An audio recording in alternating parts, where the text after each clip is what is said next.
गांव की कच्ची गलियों में एक टूटी फूटी झोपड़ी थी। उसी झोपड़ी में राम की माँ और छोटी बेटी रमा रहती थीं। दोनों की हालत इतनी खराब थी कि कई कई दिन उन्हें आधा पेट या कभी बिना खाए ही सोना पड़ता। सुबह होते ही रमा अपनी माँ के लिए पानी भरती, चूल्हा सुलगाने की कोशिश करती, लेकिन घर में अनाज का दाना तक नहीं होता। फिर भी माँ मुस्कुराकर कहती, बेटी, भगवान सब देखता है। एक दिन हमारी भी किस्मत बदलेगी। हाँ माँ, पर कब तक यूं भूखे पेट सोते रहेंगे? रमा गांव के बीचों बीच लगे चिकन 65 के ठेले पर काम करती थी। काम भी बहुत और पैसे बहुत कम। बर्तन धोना, ग्राहकों को प्लेट देना, सफाई करना, सब कुछ वही करती। मगर मालिक था बहुत खड़ूस। उस दिन रमा को देर हो गई। माँ की तबीयत थोड़ी बिगड़ी थी, इसलिए वह घर का काम निपटाते निपटाते ठेले पर पहुंची। जैसे ही पहुंची, मालिक तमतमाकर बोला, कहाँ मर गई थी तू? पता है ठेला कितने बजे खुलता है? ग्राहक इंतजार कर रहे थे। मालिक, माँ बीमार थीं, इसलिए थोड़ी देर हो गई। माफ कर दीजिए। माफी से पेट नहीं भरता। आज के तेरे पैसे कट। अब तुझे 1 रुपया भी नहीं मिलेगा। रमा चुप रही, कुछ बोली नहीं, बस सिर झुकाकर काम करती रही। शाम को जब वह घर पहुंची तो माँ बाहर बैठी इंतजार कर रही थी। शायद बेटी कुछ खाने को लाएगी, लेकिन रमा के हाथ खाली थे। बेटी, क्या हुआ? आज कुछ नहीं लाई? मालिक ने पैसे ही नहीं दिए माँ, देर से पहुंचने के कारण। आज हमें भूखे पेट ही सोना होगा। कोई बात नहीं बेटा, अब तो आदत सी हो गई है। तू चिंता मत कर, कल अच्छा होगा।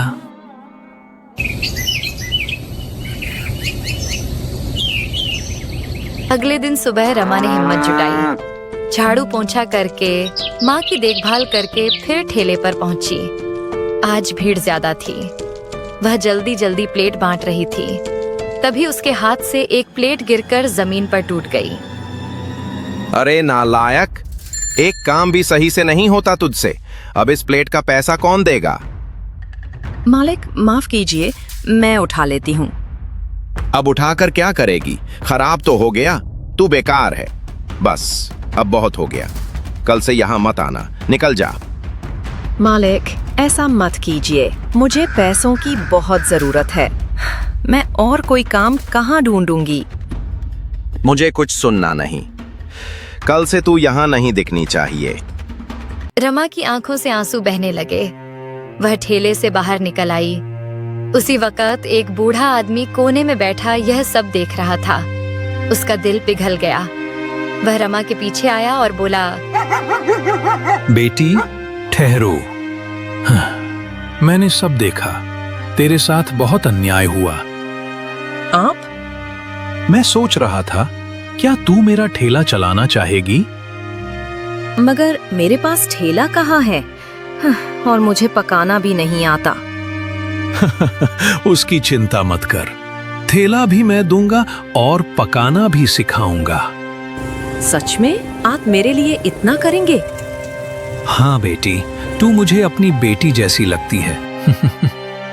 कल सुबह यहीं आ जाना। मेरा घर यहीं पास में है। मैं तुझे सब सिखाऊंगा। रमा की आंखों में चमक आ गई। काका, आप तो फरिश्ता हो। आपने मेरी जिंदगी बदल दी। उस दिन घर आकर रमा ने माँ को सब बताया। देखा बेटा, भगवान देर करता है पर अंधेर नहीं। कल नया सवेरा आएगा। रमा ने उम्मीद से आंखें बंद की और माँ के साथ अगले दिन का इंतजार करते हुए सो गई।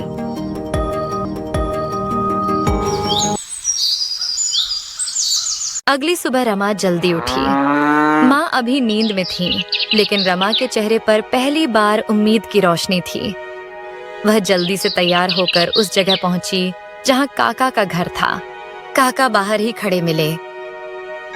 आ गई बेटी, चलो अंदर आओ। आज से तुम्हारी जिंदगी नई दिशा लेगी। घर के भीतर एक सादगी भरा आंगन था। वहां काका की पत्नी भी बैठी थी। जैसे ही उन्होंने रमा को देखा, उनकी आंखों में ममता भर आई। अरे, ये तो बिल्कुल मेरी बेटी जैसी है। तुम्हें देखकर मुझे अपनी गुजरी हुई बेटी की याद आ गई। अगर आप इजाजत दें तो मुझे भी अपनी बेटी मान लीजिए।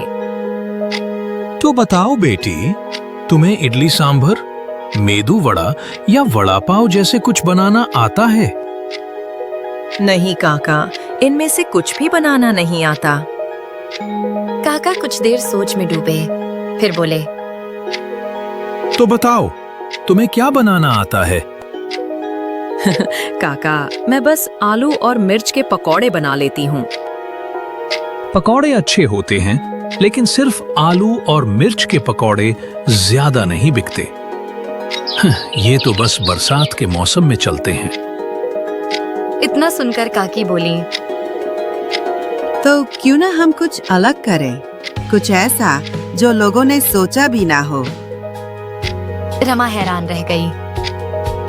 अलग मतलब कैसा काकी? आजकल लोग मटन और चिकन के बहुत दीवाने हैं। क्यों ना हम मटन के पकौड़े बनाएं। ये जरा हटके डिश होगी और मुझे यकीन है कि लोग इसे पसंद करेंगे। मटन के पकौड़े? लेकिन मुझे तो बनाना आता ही नहीं। उसकी चिंता मत कर, मैं तुम्हें सब सिखाऊंगी बेटी। ठीक है, तो तय हुआ।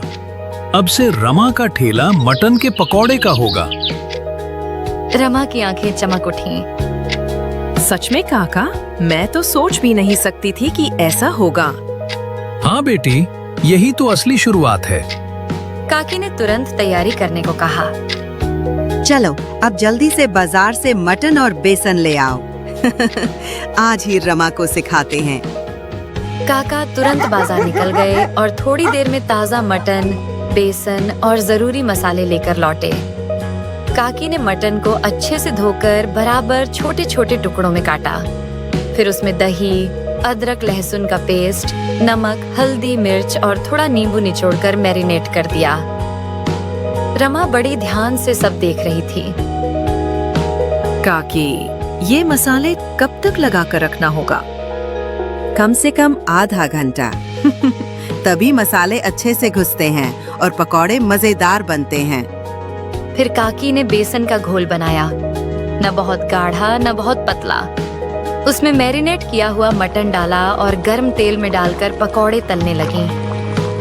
तेल में पकौड़े तैरते ही खुशबू पूरे घर में फैल गई। थोड़ी देर बाद कुरकुरे सुनहरे पकौड़े तैयार थे। काका और रमा ने छक्कर देखा। वाह, लाजवाब! रमा, ये तो धूम मचा देंगे गांव में। सच में बहुत करारे और मजेदार बने हैं। काकी, आप तो जादूगर हैं। अब ये जादू तुमको सीखना होगा। याद रहा ना सब? हाँ काकी, अब सब याद है। कल से मैं खुद बना लूंगी। काका ने मुस्कुराकर एक पुराना ठेला रमा को दिखाया। ये ठेला कई सालों से पड़ा है, अब ये तुम्हारा है। कल से यहीं पर तुम अपना काम शुरू करोगी। आप दोनों ने तो मेरी किस्मत बदल दी।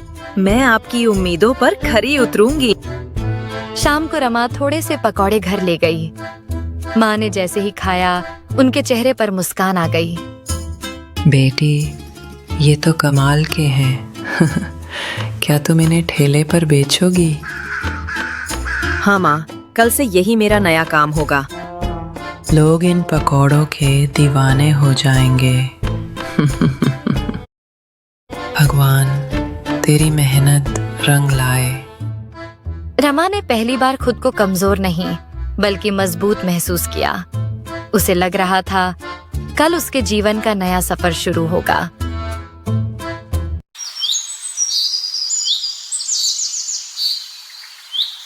अगले दिन सुबह सुबह रमा बड़े उत्साह से उठी। बेटी, आज पहला दिन है। भगवान का नाम लेकर जा। सब अच्छा होगा। हाँ माँ, आज से हमारा नया जीवन शुरू होगा। रमा ने सारी तैयारी घर पर ही कर ली थी। मैरिनेट किया हुआ मटन, बेसन का घोल और मसाले, सब कुछ उसने सलीके से पैक कर लिया। फिर अपना ठेला लेकर गांव के चौराहे पर जा पहुंची। उसने कढ़ाई में तेल गरम किया और मटन के पकौड़े तलने लगी। पकते ही ऐसी खुशबू फैली कि राह चलते लोग ठहर कर देखने लगे, लेकिन कोई आगे बढ़कर खरीदने नहीं आ रहा था। रमा थोड़ा घबराई। तभी दो आदमी ठेले पर आ खड़े हुए। अरे रमा, तुम तो उस चिकन 65 वाले ठेले पर काम करती थी ना? हाँ, पहले करती थी, अब नहीं। अब मैं खुद का ठेला चलाती हूँ। ये तो कुछ अलग ही लग रहा है। ठेले पर मटन रखा है? हाँ, ये मेरी खास डिश है, मटन के पकौड़े। मटन के पकौड़े? ये तो हमने पहली बार सुना है। चलो 2 प्लेट लगाओ। देखते हैं कैसे हैं। रमा का चेहरा खिल उठा। उसने तुरंत 2 प्लेट तैयार की और मुस्कान के साथ उनके हाथ में थमा दी। दोनों ने जैसे ही पहला कौर लिया, उनकी आंखें चमक उठी। अरे वाह, ये कितने कुरकुरे और टेस्टी हैं। मैंने अपनी पूरी जिंदगी में ऐसे पकौड़े नहीं खाए।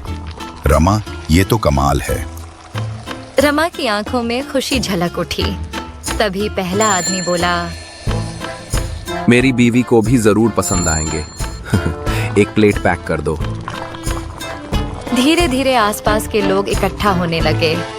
सबको नई डिश की खुशबू और चर्चा खींच लाई। एक एक करके लोग ऑर्डर देने लगे। देखते ही देखते रमा के ठेले पर भीड़ उमड़ पड़ी। कुछ ही देर में सारे पकौड़े बिक गए। ठेला खाली हो गया, लेकिन रमा के पैसे की थैली भर चुकी थी। शाम को उसने ठेला समेटा और सीधे काका के घर पहुंची। काका, काकी, आज तो कमाल हो गया। सारे पकौड़े बिक गए, सबको बहुत पसंद आए। ये सब आपकी वजह से हुआ।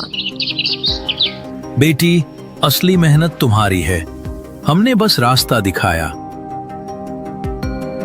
अब देखना, तुम्हारा नाम पूरे गांव में होगा। रमा घर लौटी तो माँ पहले से दरवाजे पर खड़ी इंतजार कर रही थी। कैसा रहा पहला दिन बेटी? माँ, सारे पकौड़े बिक गए, हमारे पास अच्छे पैसे आ गए। अब हमें भूखे नहीं सोना पड़ेगा। सच? भगवान तेरा भला करे। अब से हमारी सारी परेशानियां खत्म होंगी माँ। ये मटन के पकौड़े ही हमारी किस्मत बदल देंगे। उस रात रमा ने चैन की नींद ली। भूख की जगह पेट भरा था और बेबसी की जगह उम्मीद। गांव की गलियों में अब एक नई सुगंध फैल चुकी थी, रमा के मटन पकौड़ों की सफलता की सुगंध।